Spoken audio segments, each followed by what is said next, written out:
हमारी सिख हिस्ट्री में एक जैन हुए जिन्हें हम कहते हैं दीवान टोडरमल जैन, और उनकी हिस्ट्री में इतना बड़ा योगदान है जिसके बिना हम चार शहजादों की याद को पूरा नहीं कर सकते। दुनिया की सबसे महंगी जमीन कहाँ है? इटली में, लंदन में, वो कहाँ है? वही फतेहगढ़ साहिब सरहंद। वो कितनी बड़ी जगह है? सिर्फ 4 गज की। और उसको खरीदने के लिए उन्होंने 8 कितना, बोलो बोलो बेटा, बोलो, 78,000 मोहरे, करीब 78,000 सोने की मोहरे उन्होंने दी। और जब वो बिछाने लगे तो उसको वो लालच आ गया, बोला बिछा के नहीं खड़ी करके, तो वो अपना सब कुछ बेचकर सिर्फ 4 गज की एक जमीन खरीद पाए। फिर उसके बाद उन 4 गज की जमीन पर दोनों शहजादों का अंतिम संस्कार हुआ। और बाद में जब उन्हें मौका मिलता है कलगीधर बादशाह से मिलने का, तो बादशाह कहते हैं कि कुछ मांगो। तो उन्होंने कृतज्ञ होकर बोला कि कुछ मांगो, तो वो बोले नहीं चाहिए। उन्होंने दूसरी बार रिक्वेस्ट करी, नहीं कुछ मांगो। तो उन्होंने कहा कुछ ऐसा कीजिए कि मेरी जो नस्ल है यही की यही खत्म हो जाए। तो सभी आश्चर्य हो गए कि भाई ऐसी मांग क्यों? मांगने को आप कुछ भी मांग सकते थे, आप पैसा मांग सकते थे, आप शोहरत मांग सकते थे, पर आपने ऐसा क्यों मांगा? तो मैं ये चाहता हूँ कि मेरे आगे कोई भी नस्ल कल को ये ना कहे कि ये 4 गज जमीन मेरे पुरखों ने खरीदी, मैं नहीं आनी चाहिए। मैं ये कोशिश नहीं करूंगा कि मैं उनके साथ अपने जैन साहब को कंपेयर करूंगा, लेकिन रोहतक में शायद ही कोई 1% कोई फंक्शन होगा जो इनकी सहायता के बिना पूरा हो। और वैसे ही कोई मैं की भावना नहीं है, सिर्फ पात्र देखते हैं कि भाई लेने वाला सही हो, काम सही कर रहे हो, कभी मना नहीं करते, अवेलेबल हो नहीं हो, सहायता जरूर हो जाती है। ये प्रोग्राम जो हम पिछले 3 साल से कर रहे हैं, शायद हमारे सौभाग्य नहीं था, 2 साल से ये आ नहीं पा रहे थे, घर से किसी न किसी सदस्य को जरूर भेजते थे। आज हमें मौका मिला है। बच्चों को संभालना थोड़ा मुश्किल होता है, उसके लिए माफी बच जाएंगे। आपसे रिक्वेस्ट करेंगे प्लीज आइए, और अगर 2 शब्द आप प्लीज बोले तो इसको। वीडियो वीडियो आज हम और आप वेलफेयर सोसाइटी द्वारा 4 साहिबजादों की शहादत के ऊपर वीर बलिदान के उपलक्ष्य में कार्यक्रम आयोजन किया गया है। तो सबसे पहले तो इनका धन्यवाद कि हर वर्ष ये इस प्रोग्राम को करते हैं।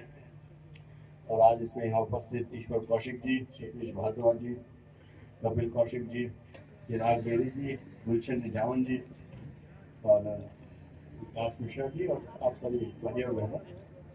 तो सबसे पहले तो बच्चे ने बड़ा ही अच्छा गाना गाया, और जब वो बोला था कि जो बोले सुनिहाल, हमें सब मिलकर जोड़ के सस्याकाल तो कहना ही चाहिए था, पर वो कहते यहाँ जो कर रहे थे। और तो आज मैं कहना चाहूँगा कि भाई जब हम शताब्दी का जो 4 साहिबजादों ने शहादत दी, तो उसको उसके लिए पेंटिंग कंपटीशन भी करवा रहे हैं। तो वो उस वक्त अगर औरंगजेब गुरु जी की धर्म परिवर्तन करना चाहता था कि आप मुस्लिम धर्म को कर लो, उनका हम नहीं करेंगे, भगवान ने जिस धर्म में हमें पैदा किया है उसी धर्म को हम रखेंगे। और उन्होंने अपनी भी शहादत दे दी, अपने बच्चों की भी, उनके बच्चों ने भी शहादत दे दी। और उसके लिए आज ये पूरा हफ्ता जो है हम ये मनाते हैं। और आज भी जो इस पूरी दुनिया में कोई नए औरंगजेब हर रोज पैदा हो रहे हैं, और हर रोज वजीर खान नए नए पैदा हो रहे हैं, चाहे वो दुनिया में आज रशिया है, चाहे नॉर्थ कोरिया है, और चाहे सीरिया है, तो अलग अलग जगह। और हिंदुस्तान में भी ये नहीं है कि हमारे यहाँ भी जो उस डेमोक्रेसी को, उस रिलीजन को दबाने के लिए। तो मैं तो ये कहूँगा कि भाई जब आज हम इस किस्म का ये उत्सव करते हैं, तो उस पुरानी बात से आज को नए कॉन्टेक्स्ट को भी जोड़ें कि भाई आज अगर हम अपनी, चाहे कोई पॉलिटिकल पार्टी आ जाए, यार चाहे जो कांग्रेस आ जाए, चाहे बीजेपी आ जाए, जो सत्ता में आ जाता है वो कहता है जो मैं कर रहा हूँ ठीक हूँ। उसके कुछ जो नेता हैं वो अपने औरंगजेब बनने की कोशिश करते हैं। तो अगर आज वो बच्चों के अंदर तो भावना ये आए कि हमें अपने धर्म के साथ साथ अपने डेमोक्रेसी को भी बचाना है। इस वर्ष हम 75 साल अपने रिपब्लिक डे को सेलिब्रेट कर रहे हैं कि जो हमारा कॉन्स्टिट्यूशन लिखा गया था, वो कॉन्स्टिट्यूशन जब भी बचेगा, जो आज आपके जो बच्चे हैं वो इस बात के किसी दबाव में नहीं आए। जैसे अगर आप जो औरंगजेब के दबाव में नहीं आए, तो यहाँ भी अगर जो आज नए नए नेता आते हैं, ये अखबार वालों को भी मैं कहता हूँ, कहीं चले जाओ वो डरते हैं सच बात को छापने के लिए।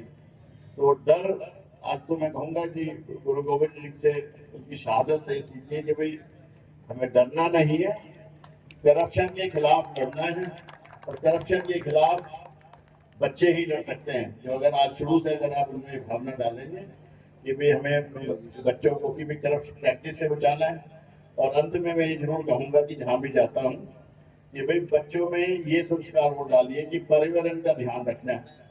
वह सारी जो बीमारियों की जड़ है, और सारी जो अगर हमारी दवाइयों के आने के बाद भी उम्र घटती चली जा रही है, तो हम पर्यावरण का ध्यान रखें, उसकी तरफ भी बच्चों का जरूर ध्यान रखें। हमारे जितने भी पुराने लीडर्स हुए, रिलीजियस लीडर हुए, सब ने इस बात को अहमियत दी कि भाई पर्यावरण का ध्यान रखें। इसी के साथ फिर से हम वेलफेयर सोसाइटी का बहुत बहुत धन्यवाद कि वो मेरे को अपने यहाँ पर जोड़ते हैं और इस प्रोग्राम को हर साल करते हैं कि भाई लोगों में जो कुर्बानी है वो बेकार ना जाए, और लोगों में इस बात को फिर से ला सकें कि भाई आप भी अपने अंदर वो जज्बा रखिए। बहुत बहुत धन्यवाद।